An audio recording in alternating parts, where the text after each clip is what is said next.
오늘 우리에게 주시는 하나님의 말씀은 창세기 38장 1절에서 11절까지 말씀입니다. 1절. 그 후에 유다가 자기 형제들로부터 떠나 내려가서 아둘람 사람 히라와 가까이 하니라.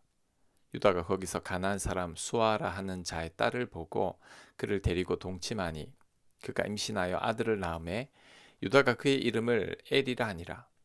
그가 다시 임신하여 아들을 낳고 그의 이름을 오난이라 하고 그가 또다시 아들을 낳고 그의 이름을 셀라라 하니라. 그가 셀라를 낳을 때에 유다는 거십에 있었더라. 유다가 장자 엘을 위하여 아내를 데려오니 그의 이름은 다말이더라. 아멘.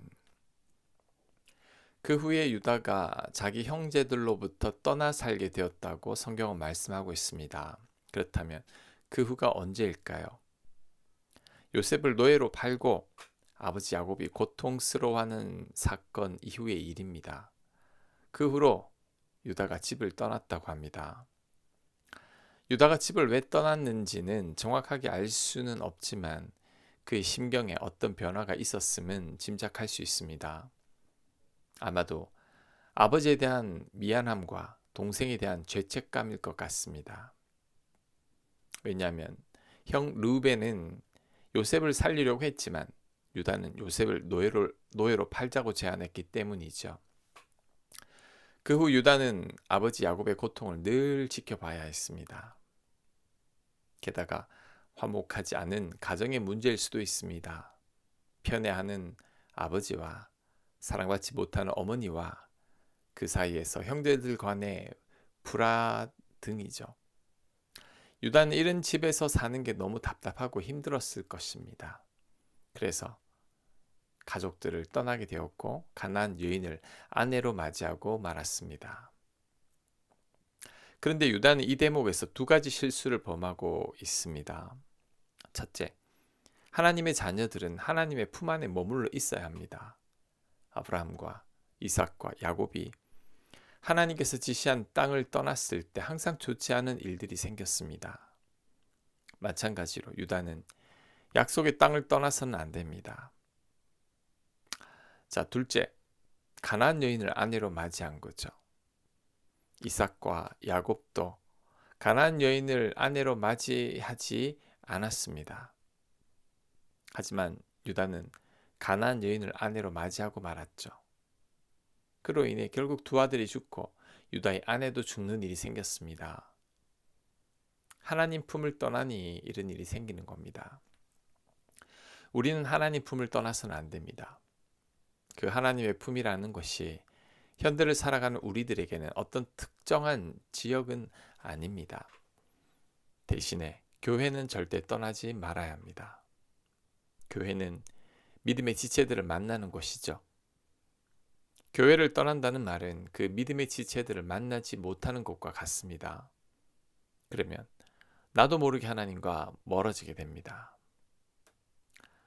가장 복된 자리가 어떤 자리냐 하면 좋은 분들이 많은 곳이 복된 자리입니다.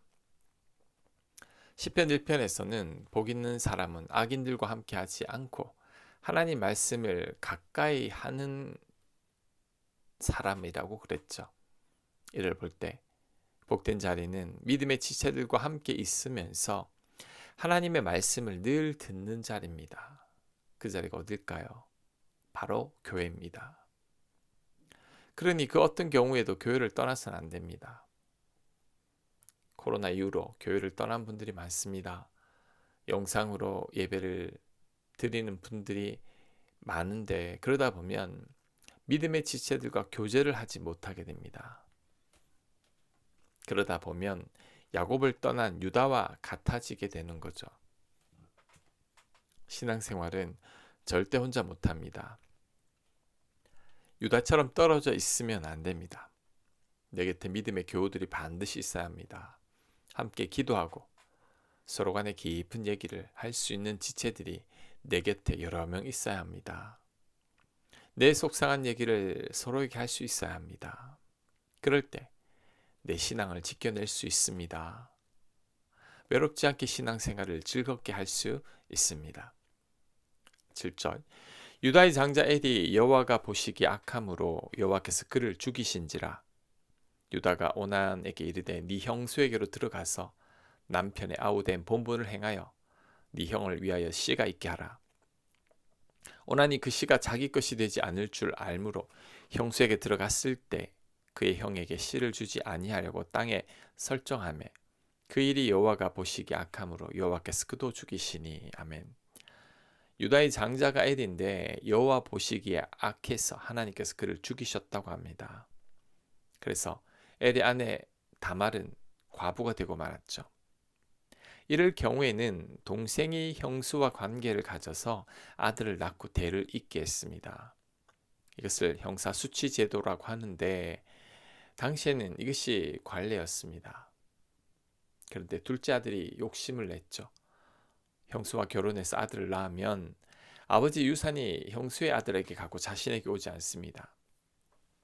그래서 형수와 동침은 하지만 아들을 낳지 않으려고 땅에 설정을 하게 되죠.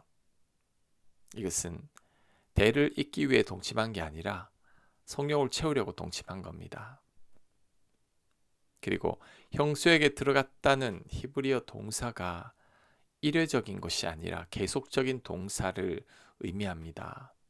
즉 둘째 아들 오난은 지속적으로 형수와 관계를 가지면서도 자식은 낳지 않으려고 한 거죠. 이것 또한 하나님 보시기 악했습니다. 결국 하나님께서 둘째 아들도 죽이셨습니다. 유다는 둘째 두 아들을 다 잃어버렸죠. 그렇다면 두 아들들이 왜 이리 악할까요? 타락하고 음란한 가나안 지역에 살고 있으니 이렇게 된 겁니다. 그래서 하나님은 가나안 사람들과 섞이지 않게 하신 거죠. 우리가 교회 공동체에 머물러 있어야 하는 이유가 여기에 또 나오고 있습니다. 교회 공동체에 머물러 있으면 그나마 좋은 사람들을 계속 만납니다. 그러면 내 자녀들도 좋은 사람들을 만나게 될 확률이 큽니다.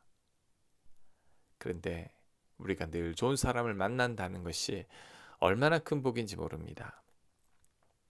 좋은 사람을 만나면 결국 나 또한 좋은 사람이 되기 때문이죠. 복 있는 사람들을 만나면 나도 복 있는 사람이 됩니다. 유유상종이기 때문이죠. 유다는 하나님 품을 떠나니까 결국 하나님을 섬기지 않는 자들을 만나게 됐습니다. 결국 그들과 결혼을 하고 자녀까지 낳게 되었는데 그로 인해 유다의 자녀들은 가나안 사람들의 영향을 더 받게 되었습니다. 그러니 악할 수밖에 없었던 거죠. 우리는 그 어떤 경우에도 교회를 떠나서는 안 됩니다. 좋은 믿음의 지체들과 단절되어서도 안 됩니다. 신앙생활은 혼자 못합니다. 이것만 잘 지켜도 우리 자신을 지켜낼 수 있습니다.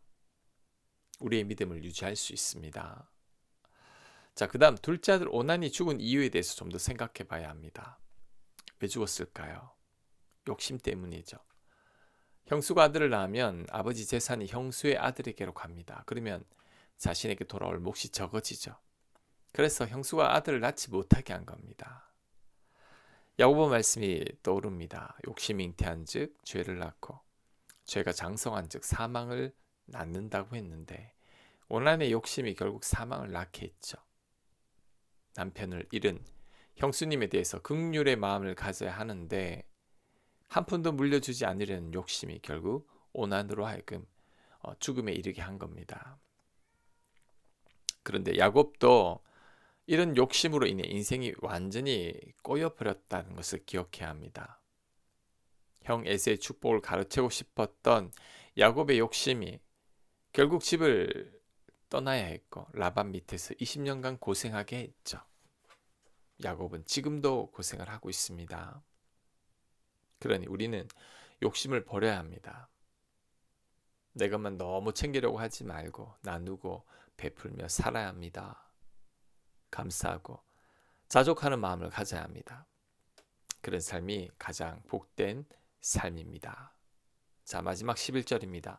유다가 그의 며느리 다말에게 이르되 수절하고 네 아버지 집에 있어 내 아들 셀라가 장성하기를 기다리라 하니 셀라도 그 형들같이 죽을까 염려함이라. 다말이 가서 그의 아버지 집에 있으니라. 아멘. 유다가 두 아들을 다 잃고 나니까 셋째도 잃을까봐 두려웠던 것 같습니다. 그래서 며느리 다말에게 셋째 아들 셀라가 장성하기까지 기다리라고 합니다. 하지만 속마음은 다말에게 더 이상 아들을 주고 싶지 않은 거죠. 그로 인해 다말은 한없이 기다리게 됩니다. 그러다가 다말도 시아버지 유다에게 불만을 품게 되죠. 이럴 바에야 유다는 셋째 아들이 장성할 때까지 기다리라는 말을 하지 말았어야 했습니다. 지키지도 못한 말을 해서 유다도 공경에 차게 된 거죠. 말을 할 때 자신이 없거나 정확하지 않은 것은 아예 말하지 말아야 합니다. 괜히 장담을 하거나 맹세도 하지 말아야 합니다. 그래야 유다처럼 실수하지 않게 됩니다. 말만 하고 지키지 못하는 일이 없을 겁니다.